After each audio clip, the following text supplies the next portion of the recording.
So, hi everyone! Di ano po ko. So, for today's video, ayan, maghahatid sundo na naman tayo sa mga bagets kasi may pasok na. Grabe guys, no? Nagkaroon nga tayo ng long weekend. Talagang long weekend talaga guys. Kaso, tinamaan kami ng virus. So, parang halata pa sa boses ko nga eh.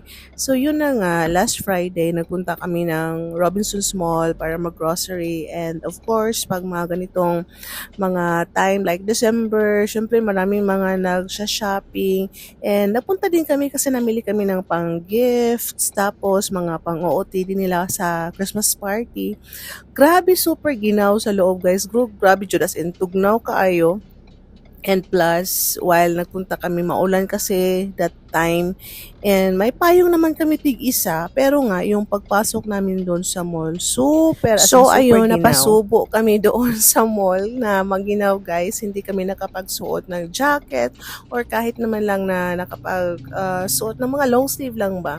But yeah, as in, so nagstay kami doon ng mga 5 hours ata kasi hindi basta-basta mag-shopping guys. Kailangan mo pa itawag nito, i-fitting yung mga pinamili mo para sa mga bata.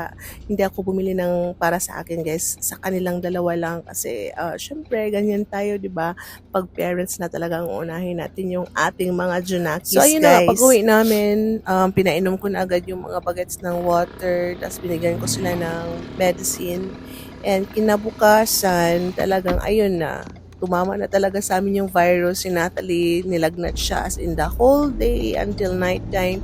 Naglagnat siya. Yung lagnat pa niya is 39.5. Talagang natakot ako kasi parang ang taas naman. So, I thought baka tonsillitis siya guys kasi ganyan siya pag nagtotonsil. Mataas talaga yung temperature. Pero nung chinek ko naman yung lalamunan niya, wala naman siyang tonsil pero reddish talaga yung sa may throat niya guys.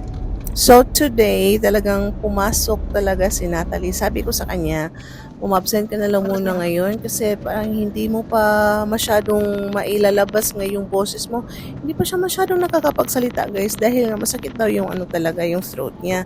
Pero meron naman siyang nabilhan ko naman siya ng yung spray para pang numbness pa sa sore throat. And binigyan ko din siya ng medicine kaso talaga ayaw niya mag-absent guys kasi meron daw silang POBSET ba yun? Basta meron silang seminar and then excuse naman siya sa kanyang sa klase niya. But ayun na nga, kasama siya dun sa seminar sa seminar na sinasabi niya. Diyan lang din naman sa campus pero kahit na talagang sabihin ko sa kanya na umabsent ka na, magbigay lang tayo ng excuse letter. Ayaw niya guys. Ayun, walang nagawa si Mudra. Hindi niya napigilan ang kanyang prinsesa. Kaya hinayaan ko na lang siyang pumasok guys sa school. And kahapon pala, Monday, walang pasok, no? So, meron kaming Christmas party ng mga Indies dito sa bahay namin. And usually talaga doon kami nagpa-party sa Nipahat guys. Kasi maganda yung view, nasa dagat. Kaso, pag morning lang siya maganda kasi syempre hindi pa mainit, no? Pag nasa na noon time papuntang hapon, talagang super init na niya guys. And then yun, pero okay lang naman.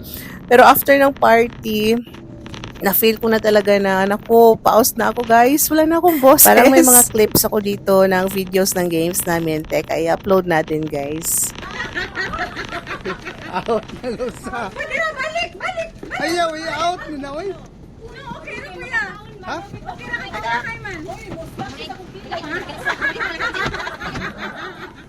ate Gaya! Kapit na So, diba, super saya talaga guys, as in. So, yung nagpa-games neto, si Celine. So, super tawa niya sa amin guys kasi hindi namin nakikita yung mga face namin. So, siya lang yung nakakakita. Tsaka si Kuya, si Kuya John, sila nag-video. As in, super tawa niya sa mga pagmumukha namin guys. And wow, napaka-competitive namin mga girls guys. Kasi, syempre, may premyo din, no?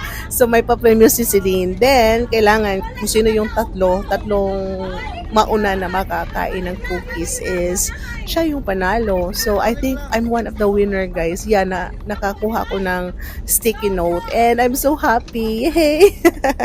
So, yes, ayan, there's more guys. So, ang palaro na to is paunahan na makuha yung cups.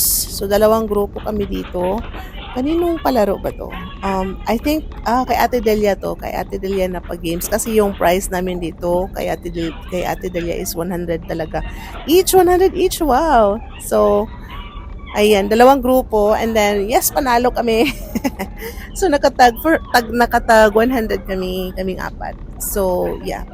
Super enjoy talaga kami kahapon dahil sa mga pag-games na to. Talagang super saya pagkasama yung Indies. So, ang masasabi ko lang, no, masasabi ko sa grupo na to is very solid. Super solid talaga. Talagang pulido, guys. Kahit hindi kami araw-araw nagkikita kasi hindi na ako everyday nakakapag-gym.